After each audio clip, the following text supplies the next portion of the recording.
Hi, this is Jindo. Welcome to Treeleaf. And today we're going to continue talking about time, but time in ways that we usually don't think about time. Because a lot of Buddhist practice is about knocking down our common sense assumptions about how things are, knocking down the barriers of the mind in order to free ourselves and see ourselves and all time in new ways. And one of the ways is that we are time. This moment, is us, and we are this moment.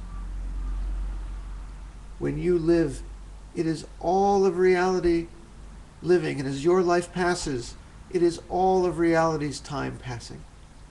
You see, what I'm discussing today is intimacy.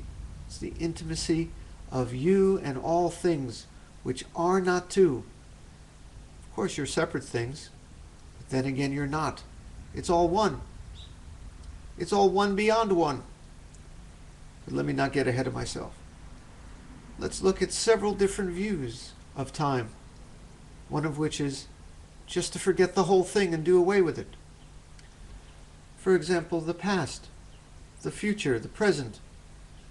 It's one of our common sense assumptions to think there was a past. You were there. You lived it. Not in the age of Julius Caesar, perhaps, but 5 minutes ago or 5 years ago. And there's a future. You assume that's coming. But what if we thought of it as just a figment of the imagination? The past, after all, is now nothing but memories,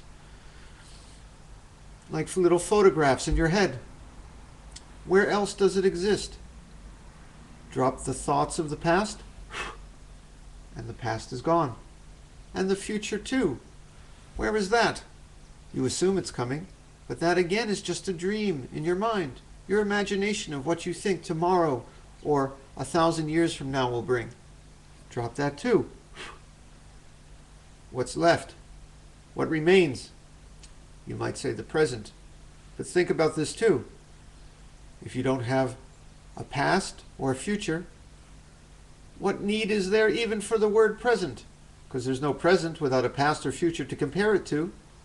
So drop that word away. Useless. Then what is there?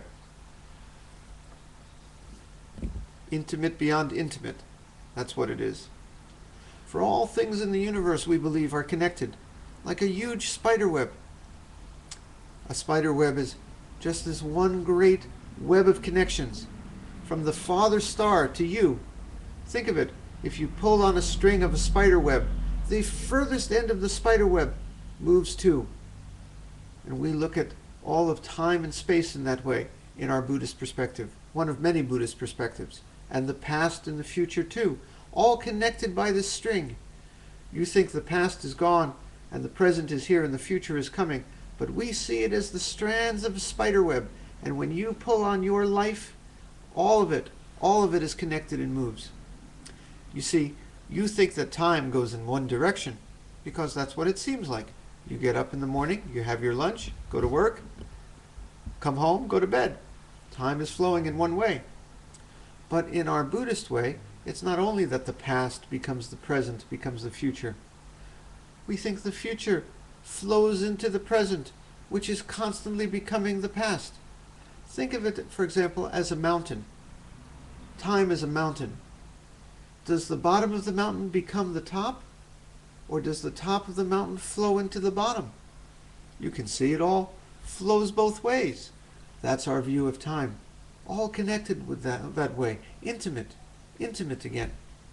The future is this moment, is the past, constantly becoming, constantly born again and dying, and born again and dying, and born again and dying. You are born again and dying every second, and your life is constantly renewing itself and free in that way.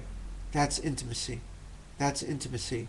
And in a sense, when you became alive, when all the sentient beings became alive, this universe became sentient.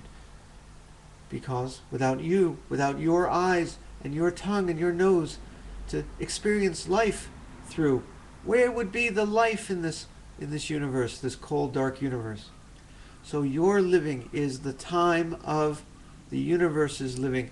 Master Dogen spoke about being time, time being, the pure existential moment of right now of your being is all of time, and all time is your being.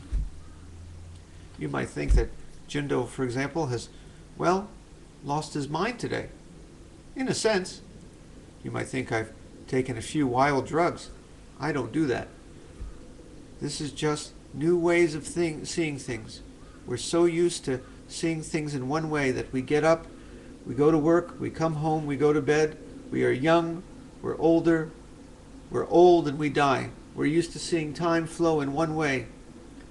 But like that movie that's out now, what is it, with that actor guy, where he's old and then he becomes younger and then he's a baby at the end. Yes! That's what I'm talking about too! Your life is not getting older. It's constantly just turning.